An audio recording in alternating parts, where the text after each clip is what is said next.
Topic के ऊपर बात करते हैं जी। मैंने आपको कहा था मैं आपको बताऊंगा कि जलन कमर जावेद बाजवा ने अपने आप को गंदी गालियां क्यों निकाली।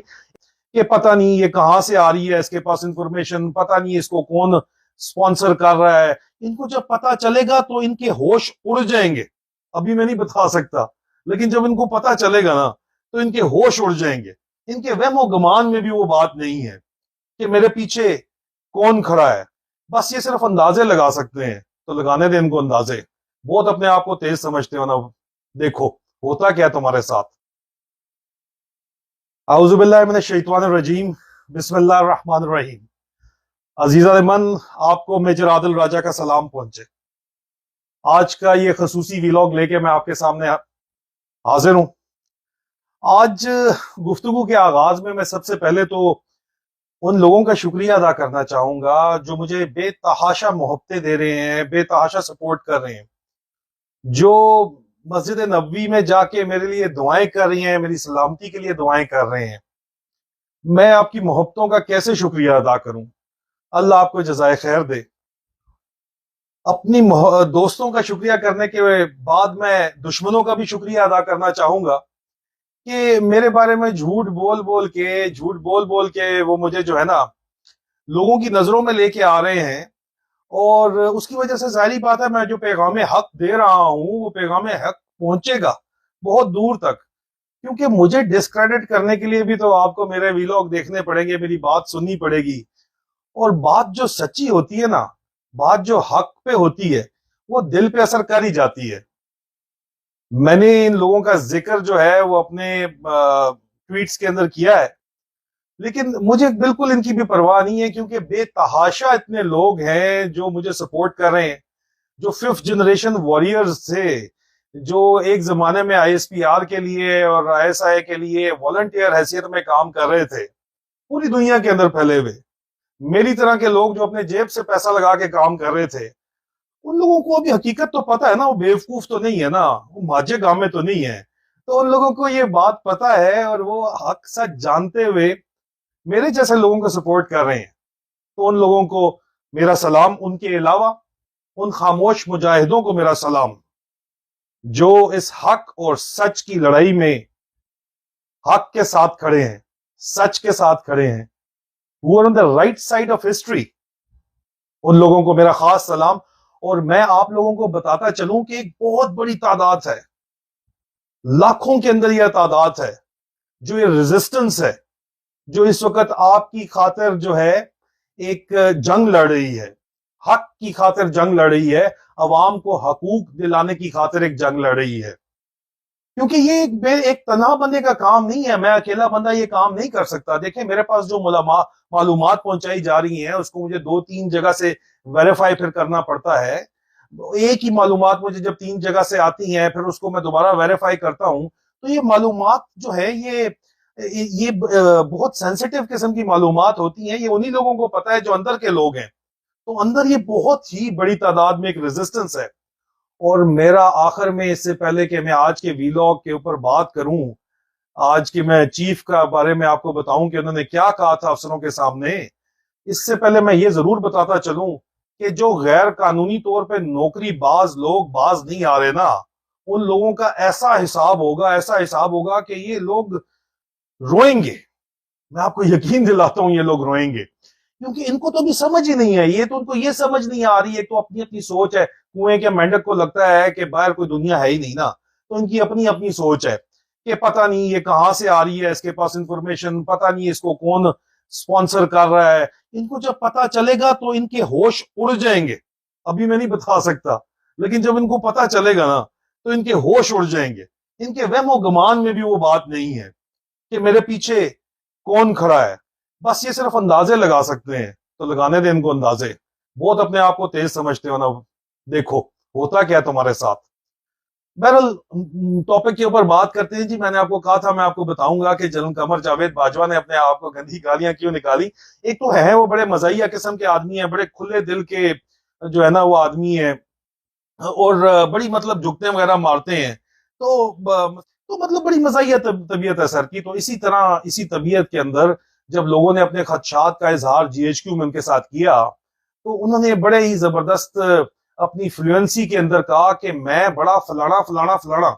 वो अभी मैं फलाना फलाना फलाना आपको नहीं बता सकता, वो तहजीब इसकी इजाजत नहीं देती। लेकिन बहरहाल फौज के अंदर इस किस्म के जो है ना वो हार्ड जोक्स चलते हैं, तो इस तरह का मतलब वो गालियां चलती हैं आपस के अंदर। यार दोस्त जब गप कर रहे होते हैं, खास तौर पे पंजाबी जब गप कर रहे होते हैं, तो ये इस तरह की बातें करते हैं। तो उन्होंने कहा मैं फलाना फलाना डैश डैश डैश हुआ, अगर मैं अक्टूबर में रिटायर ना हूं तो। जी, ये उन्होंने तमाम ऑफिसर्स के सामने कहा है। बेताशा तादाद है जो ऐनी शायद है इस बात की। झुटला सकते हैं तो झुटला दें, अगर आपने नहीं कहा तो बता दें, रिलीज कर दें प्रेस रिलीज के आपने नहीं कहा। तो आपने वादा किया अफसरों के सामने कि आप डैश डैश डैश होंगे, कि अगर आप तो अक्टूबर में रिटायर ना हुए तो आप नहीं हुए तो हम बता देंगे कि वो डैश डैश डैश आपने क्या कहा था। लेकिन बहरहाल आपका वादा कौम के सामने रखना भी जरूरी था। फौज के अंदर तो सबको पता है कि आपने क्या वादा किया है। लेकिन हालात यहाँ पे ऐसे बन रहे हैं कि सुप्रीम कोर्ट ने आपको छूट दी हुई है मजीद 2 साल एक्सटेंशन की, और सीडीएस बनने के जो है वो जाहिर बात है प्रपोजल उसको एयर हेडक्वार्टर भी नहीं मान रहा, नेवी हेडक्वार्टर भी नहीं मान रही, अंदर आर्मी नहीं मान रही, ज्वाइंट सर्विसेज हेडक्वार्टर नहीं मान रहा। तो आप जबरदस्ती सीडीएस कैसे बनेंगे? अगर इंडिया में है तो फिलहाल है, लेकिन वहां पे कोई चेयरमैन ज्वाइंट चीफ तो नहीं है ना। आप मतलब जबरदस्ती एक ओहदा लगा नया कायम करना चाहते हैं तो उसकी कोई बेसिस होनी चाहिए, उसके लिए कॉन्स्टिट्यूशनल अमेंडमेंट चाहिए 2/3 मेजोरिटी के साथ। वो आप कहां से लाएंगे? तो वो तो नहीं मिलती। खैर आप बादशाह है, आप कुछ भी कर सकते हैं। लेकिन अगर इस किस्म का कुछ हुआ ना जी, तो फिर हम बताएंगे कि आपने क्या क्या कहा था सर, और क्या क्या आपने बात की थी। अगली बात जो मैं करना चाहूंगा कि मुझे बड़ी हैरत हुई, हर किसी को हैरत हुई, क्योंकि जनरल कमर जावेद बाजवा मोहब्बत की हद तक प्यार करते थे इमरान खान से। फिर ये रातों रात क्या हुआ, और उनको एलर्जी थी ये जरदारी साहब का नाम सुनने की और शरीफों का नाम सुनने की। तो फिर ये हुआ क्या, मतलब ये बना क्या हालात? देखें, फौज के अंदर ना मजाक मजाक में कहते हैं कि if you are not son of a general it's not your fault. मतलब आप जनरल के बेटे नहीं है तो ये आपका कसूर नहीं है। If you are not son of a general it is not your fault, but if you are not son in law of a general then it is your fault. मतलब आप फौजी के बेटे नहीं है तो इसमें आपका कसूर नहीं है, लेकिन अगर आप फौजी जनरल के बेटे नहीं है तो आपका कसूर नहीं है। लेकिन अगर आप जनरल के दामाद नहीं है तो आपका ये कसूर है। तो बहरहाल जनरल देखिए, जनरल कमर जावेद बाजवा जो है उनके तो ससुर जो है वो मेजर जनरल हैं, और एजाज अमजद साहब जो हैं उनके बारे में कहा जाता है, मुख्तलिफ वेबसाइट्स कहती हैं, मुख्तलिफ लोग कहते हैं, और पिंडी की फैमिलीज जो हैं मिलिट्री फैमिलीज कहती हैं कि वो कादियानी है। मैं इससे आगे कोई बात नहीं करूंगा, होंगे उनका पर्सनल मैटर है, इसके अंदर मैं इस पे मजीद बात नहीं करना चाहता, ठीक है। लेकिन बहरहाल इसको अगर छुपाया गया है तो क्यों छुपाया गया है उसकी भी जारी बात है। आपको पता है कि हमारे लोग जो है वो बहुत ज्यादा सेंसिटिव हैं इन मामलात के ऊपर, तो मैं इस पे बात नहीं करूंगा। अलबत्ता इस बात के ऊपर मैं जरूर बात करूंगा कि हैदर मेहदी साहब एक वीलॉग करते हैं, तो हैदर मेहदी साहब ने निकाल के जी बताया कि ये जो है ना जनरल एजाज अमजद, इनकी उन्होंने अपने वीलॉग में भी जिक्र किया कि इनके बिजनेसेस हैं, ये फ्रंटमैन है, ये पावर ब्रोकर है पाकिस्तान में। मेरे उनसे जाती मुलाकात भी है जी, मेरा जाती तलक वास्ता भी है, किसी और वीलॉग में बात जरूर करेंगे उनके ऊपर। लेकिन फिलहाल मैं सिर्फ इतना बताता चलूं कि हैदर मेहदी साहब ने जो बड़ी वैलिड इंफॉर्मेशन दी उसको मैंने फिर वेरीफाई किया। वो बात सच निकली कि इनका तल्लक वास्ता है जरदारी साहब के साथ। मैं समझता था वैसे जाती तौर पे कि ये ख्वाजा बरादरान जो हैं नून लीग वाले, उनकी वजह से इनके नवाज शरीफ वगैरह के साथ जो है ना वो बिजनेस रिलेशनशिप है। लेकिन फिर मुझे बताया गया, हैदर मेहदी साहब का जब मैंने बात सुनी और मैंने उनका वीलॉग भी देखा, मेरी उनसे बात भी हुई, लेकिन और सम भी इनके जो है वो साबर मिट्टू साहब लाहौर वाले, वो भी काफी मशहूर आदमी है, उनकी तरफ से भी जाहिर बात है कुछ होगा।